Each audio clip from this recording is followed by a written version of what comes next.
Hi everybody, this is Pramita here, and I'm back to show you how the brown paper bag folio is looking.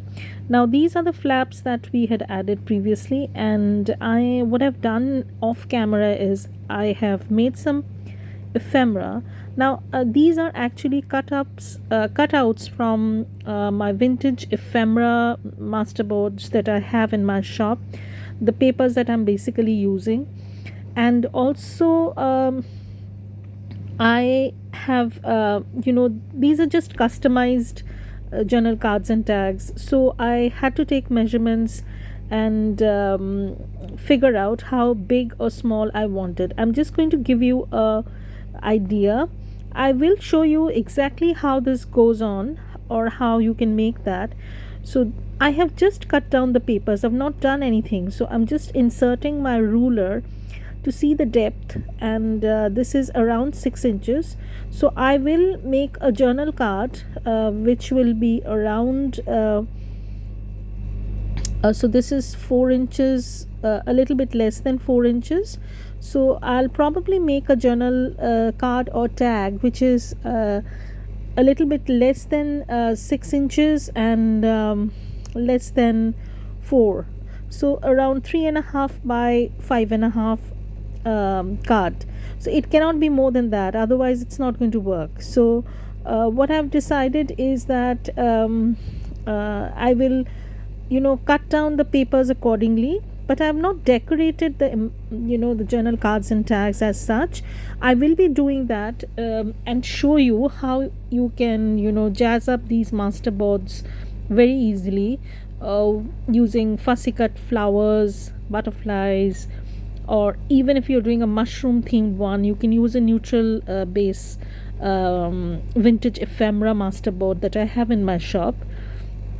So this is the basic journal that I have put together. So I have used one of the papers as the cover, but I have backed it with a very thick cardstock, so it is basically pretty sturdy, and I will show you how it looks inside. So what I've done is I have stitched around all the sides, and I've also added some pockets, the extra cutoffs that I had. So this journal is going to go inside this folio, so I will not be adding too much inside this is going to be a very simple journal with a few tucks and pockets and stuff like that. So let me go through the journal first. So this is a cardstock that I have used, and I've added a pocket over here, and these are just some when I folded, I had this extra bit on the right hand side which I made into a thin narrow pocket, and these are just some random papers that I'm going to be using. Some I have used like this paper. This is from Antique Papery, and these were some cutoffs that I had after I made the the envelopes, these ones. So I decided to use them as pages. So these are the two pages. This is a watercolor paper that I have stained using tea sprays, you can say. So this is another of that paper that I have used from Antique Papery. This is actually a pocket made from my vintage ephemera masterboard. Again, one of the pages from the kit by Antique Papery. This is actually a newspaper paper pack that my Poch print has, and that's a mini tuck. And here I have used an envelope. I've just folded this, and just to give it a little bit of grunge, what I've done is I have used some texture paint paste sort of thing, and then I have stained this. So this is kind of a little bit grungy looking, but that's what I was aiming for when I made these envelopes. So that's going to be tucked in over here, some lined paper. And again, this is from the Antique Papery kit that I have used in this project. This is again some blank white paper. This is an office ephemera. some lined paper. Again, this is a page from the vintage botanical masterboard kit I have, and I will be stitching inside. So I can add a pocket over here, but I'm going to keep it like this because I will tuck in 2 large tags probably and embellish them a little bit. So I'm going to keep it like this. It's going to be a very simple journal, no fuss type journal. So I will stitch this journal, and before I do that, I have these random scraps of paper that I got as cutoffs from this project.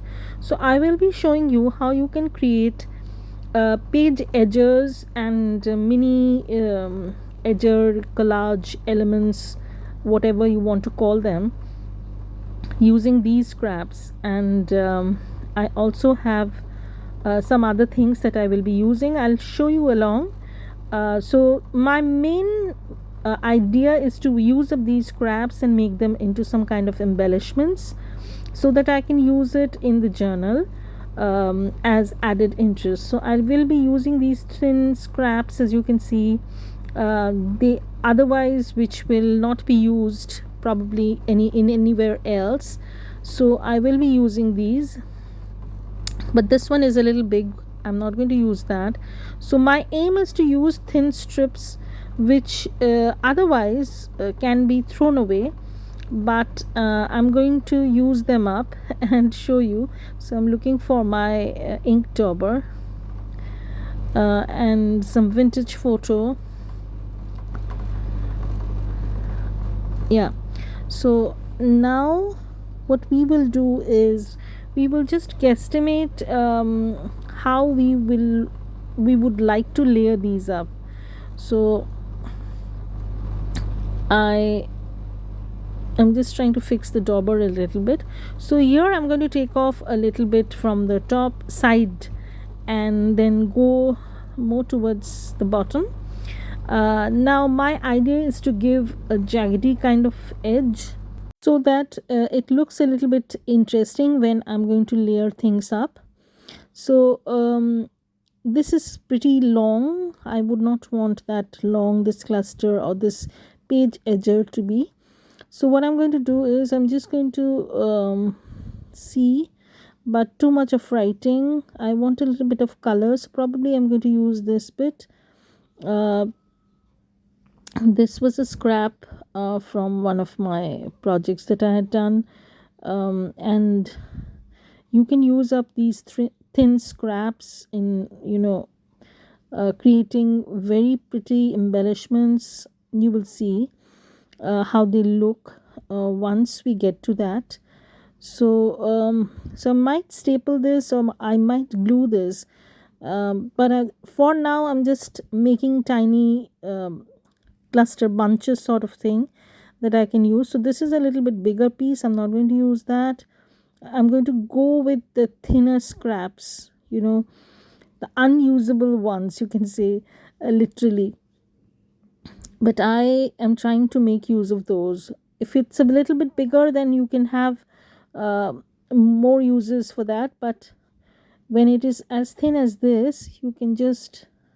So I will probably bunch up certain papers like this, and then I will work on them. So I can use other accents. So this is again another interesting piece that I have. I'm going to keep the whole bit. It is a little bit taller, but that's okay.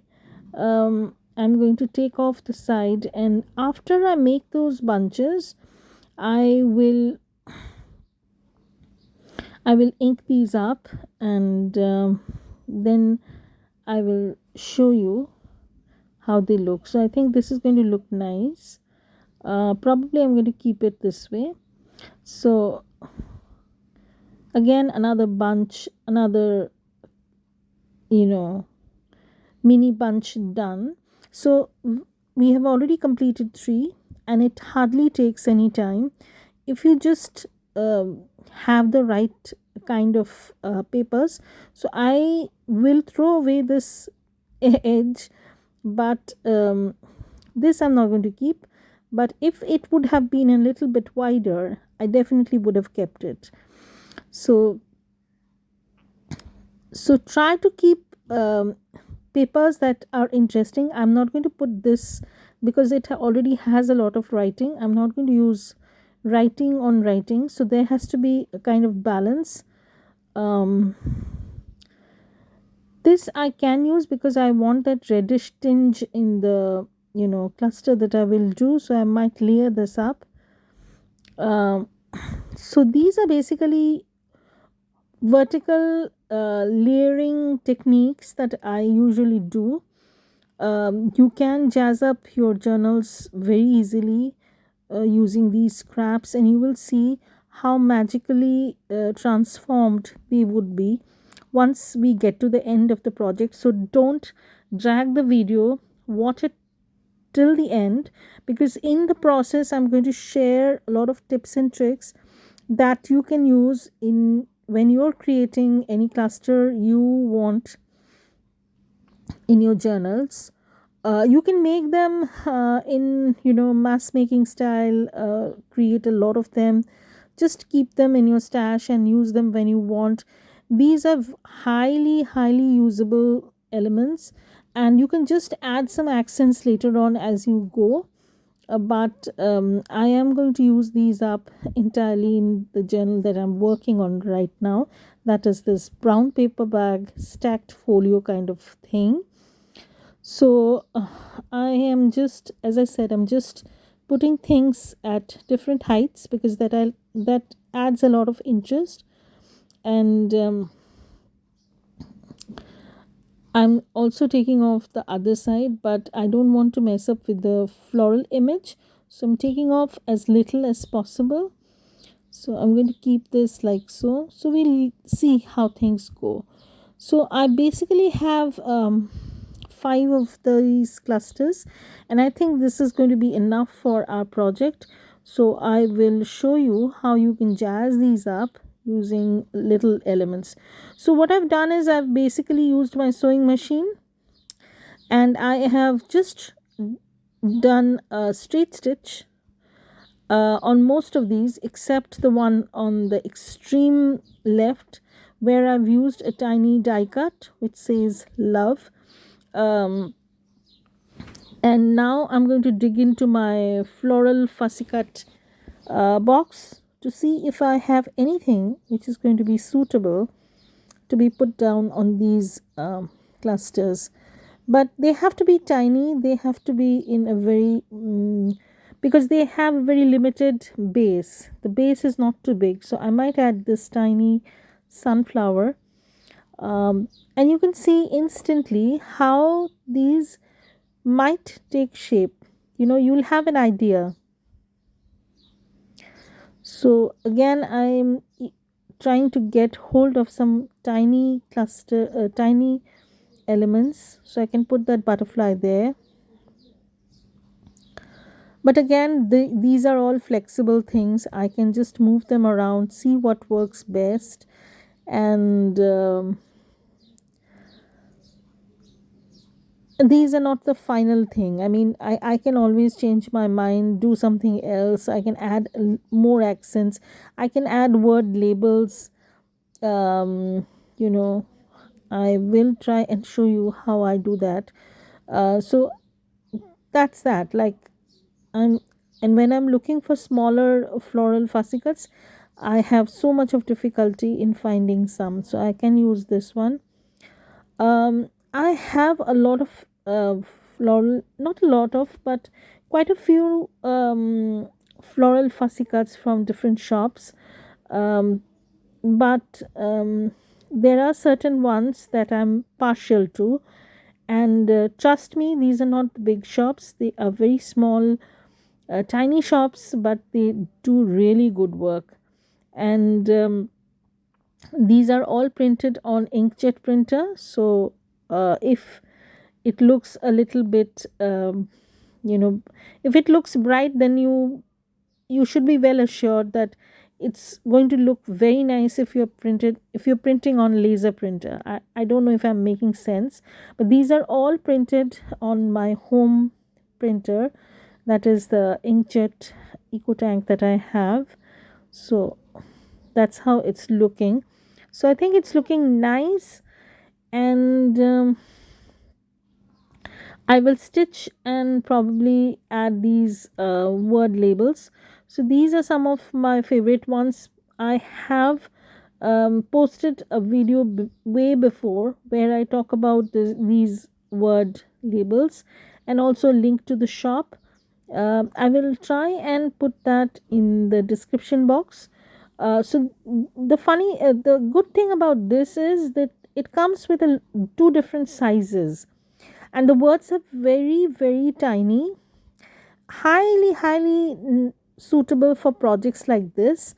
And you also get a bigger size which you can use in your journals anywhere you like, but the smaller ones are so tiny that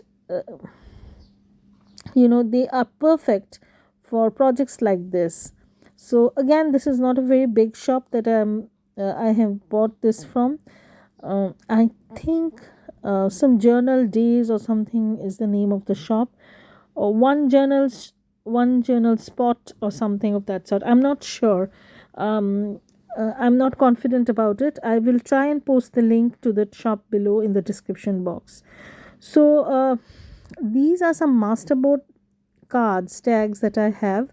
I will be decorating these or embellishing them a little bit so that will have a ready stash of so these are my red labels. uh, so I have kept them in a box where I keep all the red colored labels in, mostly from a certain shop. Again, I don't remember the name of the shop. I love these labels a lot, but there is this issue with printing these. I don't know why. Whenever I've tried printing them, they have almost always, have been cut off by my printer. Maybe something is wrong with my printing. I don't know. I can't blame the shop. But I've tried a lot. I don't know what is going wrong, but I love these labels a lot, so I'm not worried if a few labels are cut off. I can still use them.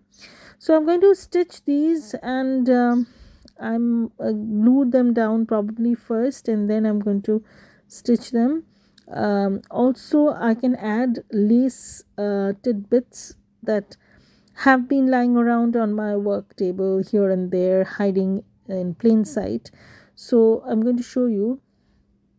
So here we have this is a fairly big size, so I can even use scraps as tiny as this. I will show you how they look. So let me layer this on the word. See how pretty and different it's looking. So I'm going to use up these tiny scraps also. So this is probably a very good exercise of scrap busting. You can say you are using up scrap papers, you're using up scrap laces and fabrics, um, anything you can use basically. So I will stitch everything and I will come back to show you how they look. So this is a stretchy bit of lace that I have. I can put them somewhere here, somewhere here. So I can use these tiny scraps here and there. So I can use the other bit. I'm not sure where I'll use it, but we'll see how things go. So I have this bigger piece also. This is a kind of stretchy kind of lace, and it takes tea staining very well. I have tea stained this lace before, and I love how it adds a little bit of depth to the clusters. So I'll come back and show you how they look. So here I'm back after I've sewn all these clusters in, and I have just these two tiny bits that I've not used, and all the other lace bits have been used up. So this is how they are looking. So, and I'm going to show you up close how simple and easy they look. they are going to be put down on pages as edges. So they took hardly some time. If you have all your fussy cuts done ahead of time, then they will not take much time at all. So here I'm going to be using them on in this journal, and I'll show you how I'm going to use them. So I'm going to use one of them on the front page, or probably on the page below. So I'm just going to see. So I'm going to add this. See, so this is going, I'm not going to glue them down right away. I'm just guesstimating, and they are just in random order. No fixed place that only 5 pages down I put one of the clusters. It's not like that. It's just like very randomly kind of thing. Wherever I feel that it can jazz up the page a little bit, or it will make the journal look very interesting, I will put them down. So that's that, and I'm just trying to guesstimate where I should put these. So I want to put one on this flappy thing, so probably I'm going to use this one over here, and then I'm going to move on. I want to put something over here, but this one is too small, so maybe I'm going to switch this one over here. So because this is a tall fold out, so if I want, I can make this into a pocket later on, glue the top and the bottom part, and I want to move that envelope around a little bit. I want to move it from that place to this one, because I am going to add this so that it's balanced out more or less. So here is the long strip that I have, and now we come towards the second half of the journal from the middle. So here is a fold out where I can use this cluster, and as you can see, I'm not gluing them down, I'm just placing them randomly. I will glue them once I'm sure that I want them to be at that specific place.